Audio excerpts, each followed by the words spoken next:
하나님의 말씀이 능력입니다. 6월 11일 매일 성경 큐티입니다. 오늘 우리에게 주신 하나님의 귀한 말씀은 잠언 22장 1절에서 4절까지의 말씀입니다. 많은 재물보다 명예를 택할 것이요 은이나 금보다 은총을 더욱 택할 것이니라. 가난한 자와 부한 자가 함께 살거니와 그 모두를 지으신 이는 여호와시니라. 슬기로운 자는 재앙을 보면 숨어 피하여도 어리석은 자는 나가다가 해를 받느니라. 겸손과 여호와를 경외함의 보상은 재물과 영광과 생명이니라. 아멘. 보이지 않는 믿음을 가지고 살아가는 우리에게 보이지 않는 믿음이 보여주는 길은 분명합니다. 옳고 그름의 문제로부터 시작해서 모든 인간에게 심어주신 양심을 최대한 활발하게 움직이게 만들어서 사람과 사람 사이에서 일어나는 욕심의 문제나 또는 이간질의 문제, 거짓말로 증언하는 문제, 또는 도덕적인 문제, 지금 가는 길이 악한 길임을 알고 반응하도록 심각할 정도로 불편한 마음이 작동하게 하는 것을 믿음이 제시해주는 그런 것들입니다. 그뿐만이 아닙니다.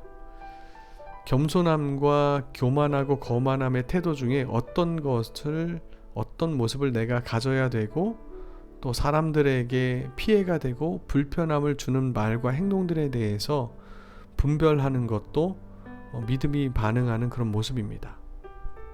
가난한 사람들이나 부한 사람들이나 모두가 다 하나님이 만드신 분들인데 그들 안에 갖고 있는 그런 공허함을 볼 수 있고 또 그것을 보고 나서 긍휼한 마음으로 기도해주고 다가가도록 해주는 것도 믿음이 인도하는 능력들입니다. 믿음은 우리가 살아가는 이 세상에서 벌어지는 모든 일 속에서 하나님의 뜻을 깨닫도록 내 안에서 활발하게 살아서 움직입니다. 그리하여 어떻게 해서든지 하나님이 사람으로 기쁨과 소망을 잃지 않도록 우리의 심령을 보호해 주시는 것입니다. 그렇다면 우리는 이런 질문을 하게 됩니다. 믿음을 가지면 가난하게 살아야 되나요? 성도가 부자가 되면 안 되는 건가요? 성도가 좋은 집에 살거나 좋은 차를 사거나 또는 비싼 옷을 사면 안 되나요? 그렇지 않습니다. 내게 주어진 형편에 따라 살 수도 있고 또는 사는 것을 포기하든지 아니면 조금 더 저렴한 것을 구매해서 원래 구입하려던 금액에서 남은 재정으로 더 가치 있는 것을 실천할 수도 있습니다. 그러나 반대로 형편이 어려운데도 무리하게 과시욕이나 욕심에 의해 구입하는 것은 그 누구도 기쁨을 가져다 줄 수 없습니다.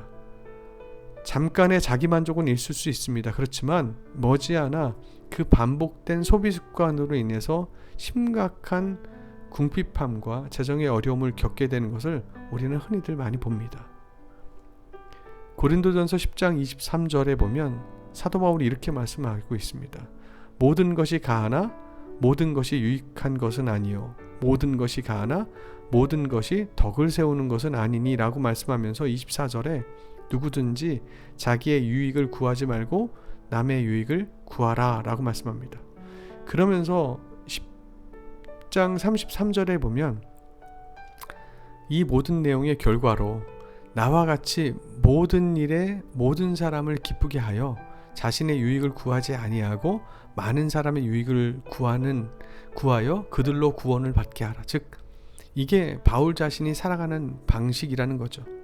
하나님을 믿고 나서 예수님을 구주로 영접하고 난 이후에 그의 바뀌어진 삶에 살아가는 방식인데 남을 위해 가장 좋은 일을 함으로써 그들이 구원을 받도록 하는 삶을 살아라. 이것이 하나님의 사람들만이 할 수 있는 영광스러운 일입니다 라고 하면서 그 말에 결론을 내립니다. 믿는 자든 믿지 않는 자든 모두는 선택을 하며 살아갑니다. 믿는 자는 그 선택이 아버지라고 부르는 성부 하나님, 즉 믿음의 가문이 지금까지 선택해온 선택을 하면서 살아갑니다. 그 선택의 기준은 성경이죠. 예수님을 구주로 믿고 나면 우리의 가문이 바뀌게 됩니다. 내가 태어나서 자라온 육신의 배경에서 이제는 하나님을 나의 아버지라고 부르는 천국의 가문, 믿음의 가문에 속한 자가 되어서 살아가야 합니다. 이 천국의 가문, 믿음의 가문은 구원이라고 하는 최고의 선물을 받은 영광스럽고 명예로운 가문입니다. 명예로운 가문의 한 사람으로 살아간다는 것은 무책임한 말과 행동을 하면서 살아갈 수 없습니다. 영광스러운 명예에 누가 되지 않도록, 특별히 거룩하신 하나님의 이름에 먹칠하지 않는 삶을 살기 위해서 날마다 생각과 마음과 뜻과 행동과 말을 점검하면서 살아갑니다. 그리하여 나로 인해서 하나님과 천국의 가문과 믿음의 가문이 더 빛나도록 신경 쓰며 살아가야 합니다. 그렇기 때문에 믿지 않는 자들과 가치관의 차이는 당연한 것이고, 선택하는 것 역시 당연한 차이가 나타나게 되어 있는 것입니다. 잠언 오늘 본문의 22장 1절 말씀에 보면 많은 재물보다 명예를 택할 것이요 은이나 금보다 은총을 더욱 택할 것이니라. 또 4절에도 보니까 겸손과 여호와를 경외함의 보상은 재물과 영광과 생명이니라. 무슨 말일까요? 재물과 영광과 생명은 좋은 것이고 기쁜 것이지만 이런 것들이 믿는 자들의 믿음의 가문의 한 사람으로서 살아가는 사람들의 기쁨의 주된 요소가 되지 않는다는 것입니다. 우리가 오늘 하루를 살아가면서 기쁠 수 있는 이유는 다른 것이 아니라는 것이죠. 내가 하나님을 경외하면서 온다는 것입니다. 그러니 우리는 명예를 선택할 것이고 은총을 더욱 택하는 것입니다. 여러분, 오늘 하루 명예로운 하나님의 가문의 한 사람으로서 영광스럽게 살아가시기를 주님의 이름으로 축복합니다. 기도하겠습니다. 신실하신 하나님, 우리를 예수님을 믿음으로 인해서 믿음의 가문, 그리고 천국의 가문, 또 하나님을 아버지라고 고백할 수 있는 위대한 영적인 가문을 우리에게 허락해 주셔서 감사합니다. 이 명예로운 이 가문의 한 사람으로서, 하나님의 사람으로서 살아가는 데 있어서 오늘 하루 영광스럽게 살아가게 하시고 영광스러운 선택들을 모두가 기쁨으로 할 수 있도록 인도하여 주시옵소서. 그래서 겸손함과 여호와를 경외함의 보상으로 그 받는 재물과 영광과 생명을 통해서 또다시 하나님께 영광 돌리는 이 은혜의 삶이 반복되어지는 삶을 살아갈 수 있도록 인도하여 주시옵소서. 그렇게 끝을 주님 찬양하며 예수님의 이름으로 기도합나이다. 아멘.